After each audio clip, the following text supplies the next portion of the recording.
कहा जाता है कि नारी दुनिया में कोई मोल नहीं है। सच कहिए तो नारी ही दुनिया है। इसी पर आज मैं कुछ चर्चा कर रही हूँ। नारी उत्कर्ष जारी रखे। कहानी है नारी उत्कर्ष जारी रखे।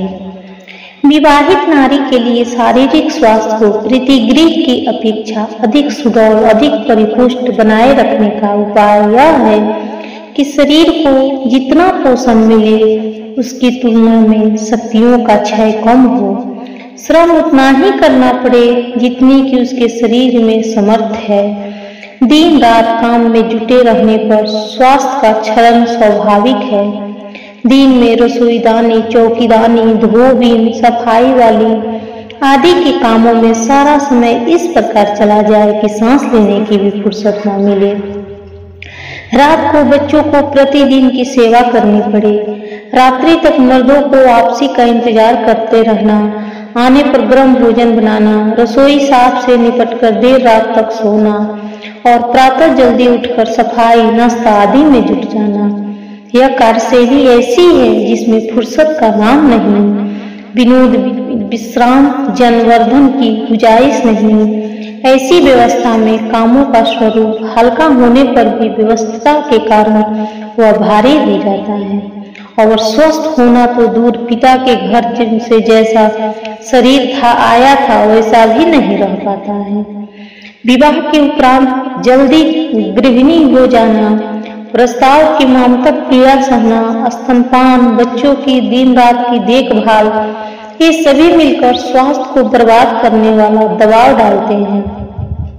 यह सावधानी बरतने का समय है।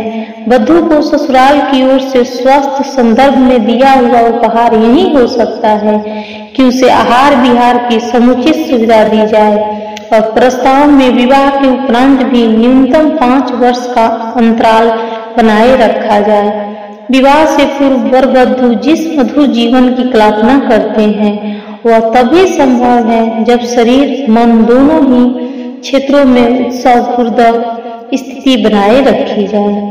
पुरुष की तरह स्त्री के शरीर को भी परिपक्वता प्राय 25 वर्ष होते होते पूरी हो पाती है। यह अवधि स्वस्थ संवर्धन के लिए सुरक्षित रखनी चाहिए।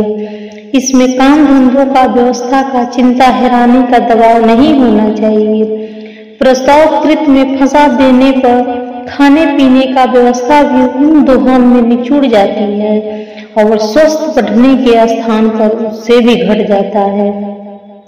प्रायः कन्याएं अपने पिता के घर में कुछ कक्षाएं तक ही शिक्षा प्राप्त कर पाती है, पर वह विवाह की जल्दीबाजी में उतनी पूर्ण नहीं हो पाती कि ज्ञान की समग्रता या स्वावलंबन की दृष्टि से उसे पर्याप्त कहा जा सके। उचित है कि जितनी पिता के घर शिक्षा प्राप्त की गई है थी उतनी ही ससुराल वालों की ओर से देने की व्यवस्था हो। विवाह के उपरांत भी लड़कियां उसी प्रकार पढ़ती रह जाती जैसे कि कितने ही लड़के विवाह के पश्चात भी पढ़ते रहते हैं। स्वास्थ्य की तरह ही शिक्षा भी मनुष्य की संपत्ति है। ये दोनों ही संपदाएं नर और नारी दोनों को समान रूप से उपलब्ध होनी चाहिए। घर के काम में नर नारी सभी को मिलकर जुलकर काम करनी चाहिए ताकि उसका स्वरूप घरेलू मनोरंजन जैसा हो जाए और दोनों ही पक्षों को अन्य महत्वपूर्ण कार्य करने के लिए समान रूप से अवसर मिल सके। किसी को हीनता की अनुभूति न हो और न कोई अपने को शहंशाह समझे। स्वास्थ्य और शिक्षा की तरह आर्थिक स्वावलंबन भी जीवन की पूर्णता की दृष्टि से आवश्यक है। कई बार ऐसी घटना घटित हो जाती है कि पुरुष बीच में ही साथ छोड़ जाता है। स्त्री की गोद में छोटे छोटे बच्चे रह जाते हैं। रोज कमाना, रोज खाने की स्थिति में दिन काटते थे। पूंजी के नाम पर घर में कुछ जमा न हो पाता है। खाली हाथ बनते रहने की स्थिति थी। मर्द की बीमारी के इलाज में तथा अंत्येष्टि के कर्मकांड में जो कुछ बर्तन जेवर थे वो भी बिक गए। अब बच्चों को पालने तथा विधवा का गुजारा कैसे हो। इन परिस्थितियों में उन परिवार पर क्या बीतता होगा इसे मुक्त भोगी ही बयान कर सकते हैं। ऐसी घटनाएं आए दिन देखने को मिलती रहती है। ऐसी घटना अपवाद नहीं है। अपने देश में आधी जनसंख्या गरीबी की रेखा के नीचे जाती है। स्त्रियों में शिक्षा की अभी भी कमी है।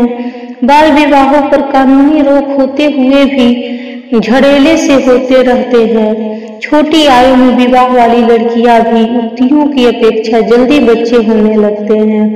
25 वर्ष की आयु तक पहुंचते पहुंचते यदि वह 2-3 बच्चों की मां बन जाए तो इसमें कोई आश्चर्य की बात नहीं है। अच्छे भोजन का अभाव, काम की अधिकता और प्रदूषण भरे वातावरण में रहने वालों को युवा अवस्था में अकाल मृत्यु होते रहना भी सामान्य बात हो गई है।